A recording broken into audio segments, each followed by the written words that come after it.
Hey there again, my name is Aisha Ochuwatela and I am here to talk to you about the art of building a business. Now, everyone knows that starting a business from scratch can be quite challenging, but I promise you, in the long run, it becomes very rewarding. What matters is your combination of skills, strategies, creativity, correct planning, and perseverance. This is what will help you ease out the process of starting a business. No one is promising total ease, but I promise you, with a combination of all these mentioned points, success will be yours. I always say this, starting a business is like learning to drive a car. At first, the thought of it is very scary. How will I face trailers on the road? How will I get on the express? How will I know when to maintain my car? How will I know when to keep going, when to stop? But the minute you start, you understand that it is not rocket science. I mean, those who have been doing it do not have 10 heads. Just like business. Those who have been doing business do not have 10 heads. You have one head, they also have one head. What is the difference? That initial start. Let's go back to the car example. The minute you take your first driving lesson, you understand that it's not so difficult anyways. Then you take the second, you take the third, you get on the express, and you drive smoothly. That fear of facing the police will vanish. The fear of facing the trailer drivers will vanish. And then you wake up one morning, pick up your keys and get on the express. You drive from Ajah to Lekki. You drive from Lagos to Ibadan. That is how starting a business is. If you do not start, you wouldn't know how easy or difficult it is. So why not snap out of that fear and start? Now, before we get into this, there are a combination of steps you must take that will serve as a roadmap to success. The first is create a vision and a strategy. Identify a gap in the market, a need. What do people need? What gap is in the market that needs to be filled? Once you figure this out, create a product or a service to fill up that gap. Now, this must align with your passion. By passion, I mean, think of your hobby. What do you enjoy doing the most? For example, if you love to bead, why not think of how to make products with beads that will stand out in the market? For example, beaded jewelry, beaded bags, beaded hats, purses. There are a lot of things. You can manipulate your way around beads to create different products that will serve different purposes and attract your customers. That is the first step. Create a vision. After creating a vision and a strategy, the very next step is making a market research. You need to know what is going on in that sector. For example, if you want to go into the oil and gas sector, you need to make a research on the prices in the market. You need to make a research on those who are already doing the business, who have probably gotten in trouble, what made them get in trouble, what you can do to avoid getting in trouble, are there licenses to procure, what is the law saying about that sector. You need to find out. If you want to go into the big bag making sector, you need to find out prices of beads, accessories to use. This is the time to start building relationships. Start building relationships, people already in the business, so they can mentor you and guide you. If you don't have access to them physically, follow them online. Follow their pages, analyze their pages, look at the loopholes they have left, and how to build in, how to fill in those gaps when you start your business. Make a market research. It is important for your start. After concluding on your market research, then you need to create a comprehensive business plan that will serve as a roadmap to success.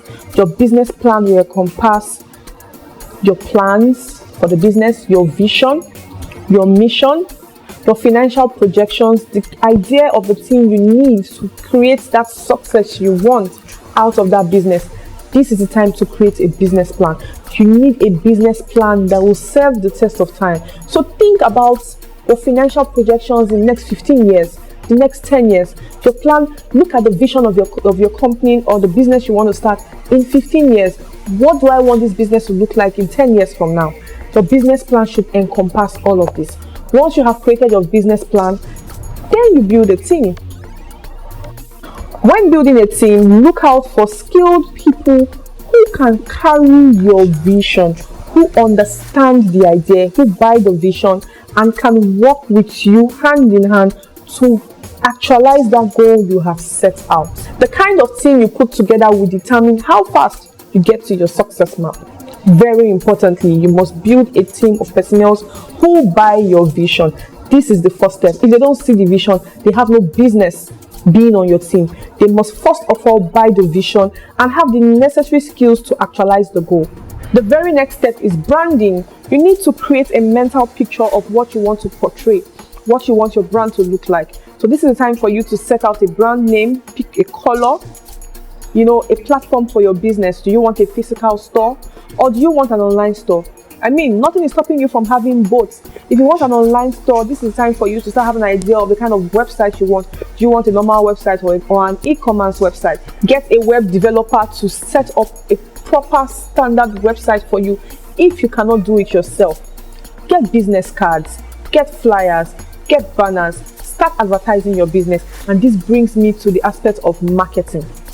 This is the time to start introducing your business to customers. Think of the kind of customer base you want and how to break your business into their field, how to introduce your business to them, how to make your business accepted by them.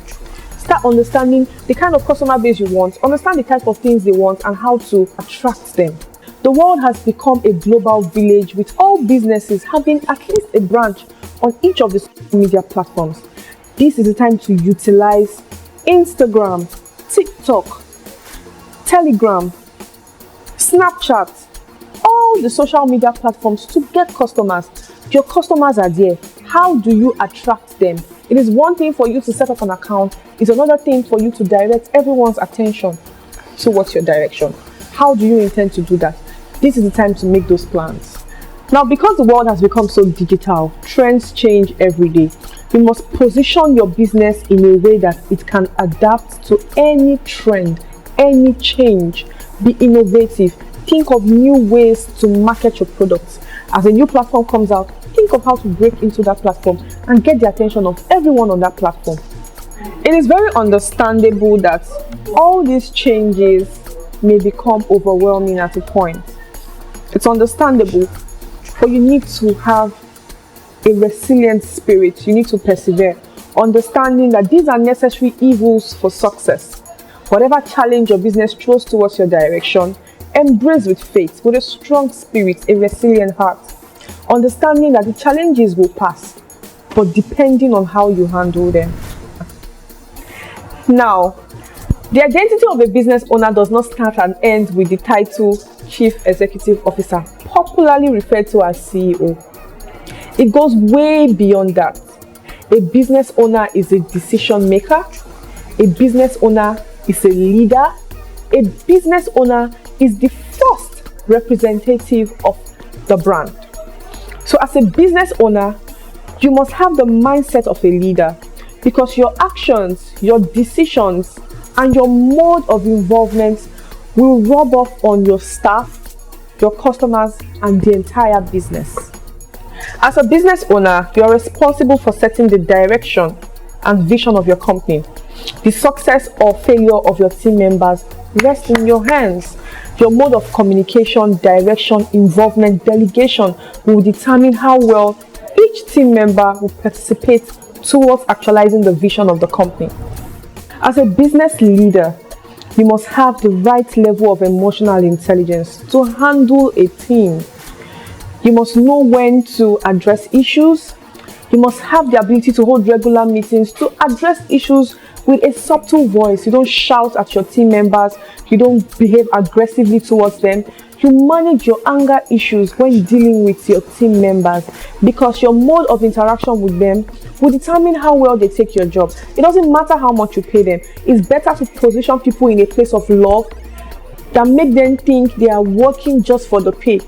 When people love your brand, they work extra, even without you paying them. Now, it wouldn't be about the money. It would be about a common goal, the vision, actualizing the dream.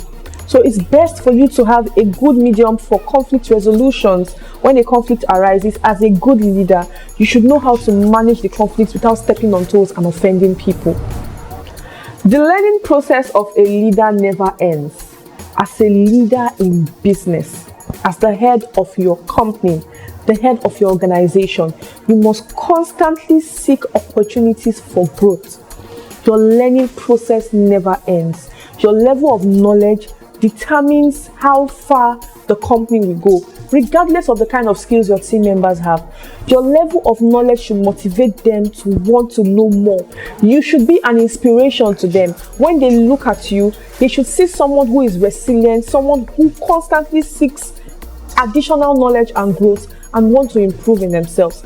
Attend workshops, attend conferences, engage in conversations that will benefit your business. Do researches online, read books, talk to mentors. Get mentors who have the same line of business as you, who can advise you professionally and lead you towards the right direction. Never stop to seek growth. Never stop to seek increase in your line of business. This is the fastest way to build your career, to build your business to the heights you have envisioned. Build the right type of character that people want to identify with. Your personality reflects on your business. If you have a bad personality, a bad character, how do you want to relate with your customers? And how do you expect members of your staff to relate with your customers? If you are the type who is rude and shouts at customers, you wouldn't have the tenacity to correct your workers when they do same, because that will be a reflection of your character. And when people see you, people judge easily. No matter how nice members of your staff are, by the time they meet you and you have a very bad character, that overshadows whatever good customer service you have received from members of your staff. So the first step is having a good character, having a good personality, a good mode of approach, a good, communication skill. Communicate effectively with your customers, to communicate effectively with your team members, to communicate properly with investors, potential investors, partners, suppliers, people you do business with, not just the customers, the suppliers, not just your team members, your investors. Your character will determine how often or how well people do business with you. The long and short of it all as a business owner is to have the mindset of a leader. A leader. Know the things a leader will do and the things a leader will not do, and try to master them. Master the art of leadership, and the sky will be your starting point.